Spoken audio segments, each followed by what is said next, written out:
A couple more poets, then we're going to take a break. But if you're thirsty, don't be shy. You can quietly grab a beer or a glass of wine from the back. Bradley Paul is the author of 3 books of poems, most recently Plasma and The Animals All Are Gathering. These come from the University of Pittsburgh Press.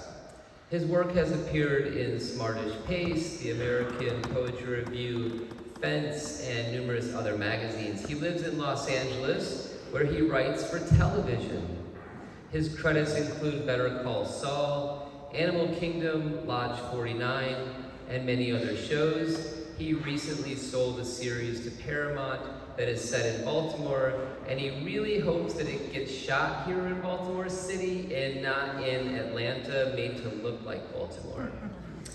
Bradley, if I'm recalling this correctly, he read for Smartish Pace maybe 15 years ago at the Walters Art Museum, a block from here. Please welcome back to Baltimore, Bradley Paul.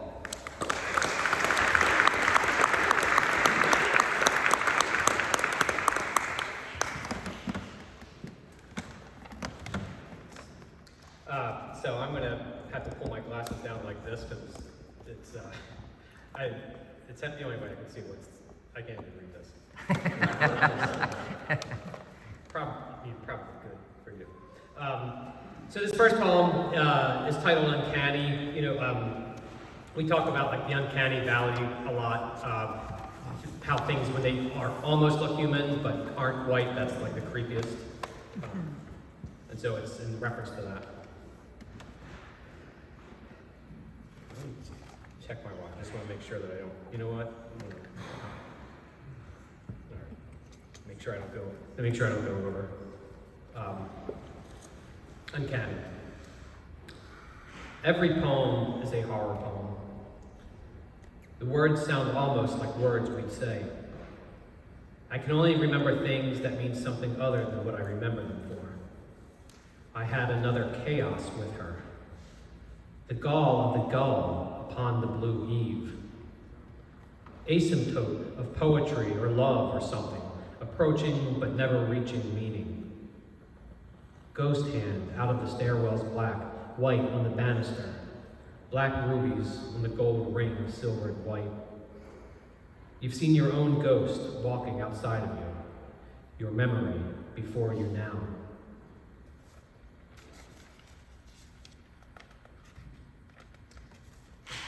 So, I generally don't cry very much, so hopefully I don't, this is a poem about one time I did, so hopefully I don't start. All poets are liars, so this poem is titled "A Poem I Will Never Read Out Loud." So.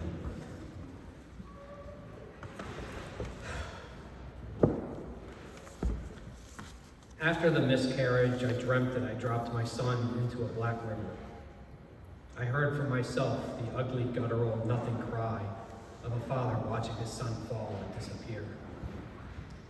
Then he reappeared across the water, where was the porch in my dead grandmother's house, the screen door that opened into the kitchen, into which my dead mother was taking him, holding him as she once held me, smiling at me from across the Black River. In my mother's arms, my son entered the kitchen of the dead. The one time I told this to someone other than my wife, I broke without warning. Without warning, I suddenly wept. I thought I was just recounting a dream, and I said, "Fuck, I'm sorry," and then excused me. The people in the room were nice about it as I left. No one wants to hear that from a man. If you must fall, fall into the Black River. Into the Black River.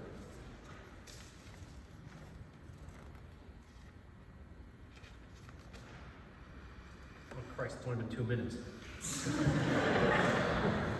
I'm working on a series, a long poem now, because everybody wants to hear that. Based on a conversation with some friends some time ago, I started talking about when I die, what grievances my ghost will come back to address, who I'll haunt. And I have a fairly long list of grievances, and that's what the poem is. It's titled Ghost Grievance. So I'm just going to read a couple of selections of my ghosts complaining. And this one, since we're here for AWP, it's about AWP and poets. Against whom I have a number of grievances. Oh, sorry. Oh, so that's my alarm going off. It says homework, so I'm supposed to remind my son. So I'll just have to fail.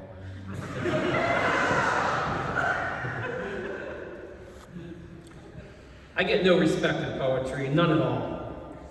The New Yorker offered me $25 a poem to not submit them. Oh, it's rough, I tell you. Mm-hmm.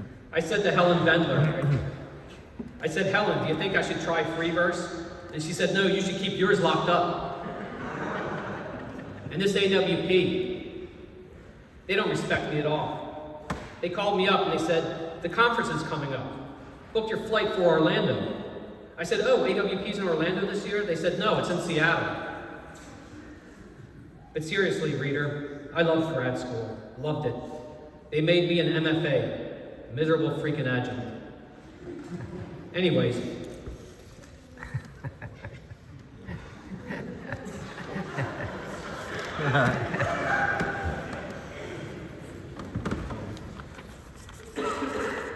The other complaint, my least favorite cliche. Death lurks around every corner. It's total bullshit. There's no lurking, there are no corners. The bastard's right out here, getting Doritos from the vending machine. So satisfied in spirit and in snack. I'd like to smack that smirk off his nachoed bone face.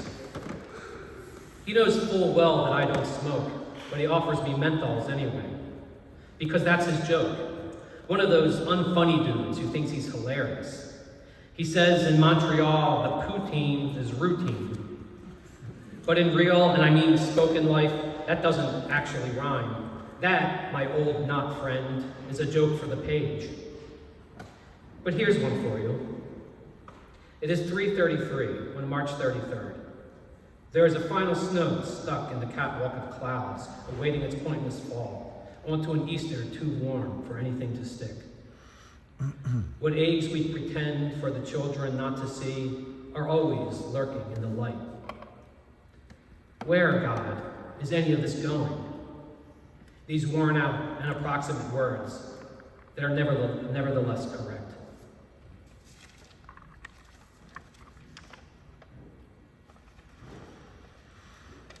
And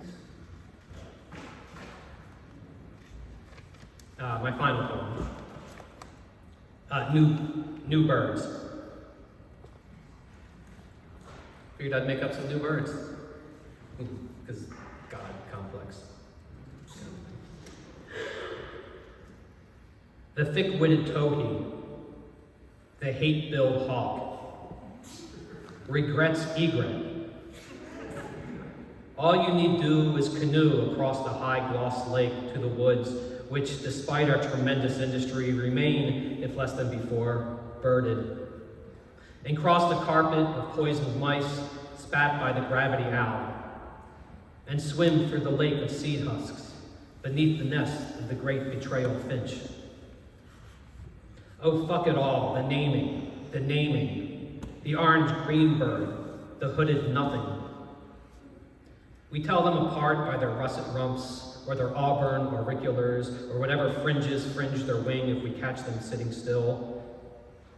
Though really we see them because the bounce of leaves alerts us as they fly away, and, backlit by the sun, seem, all of them, merely gray. Thank you.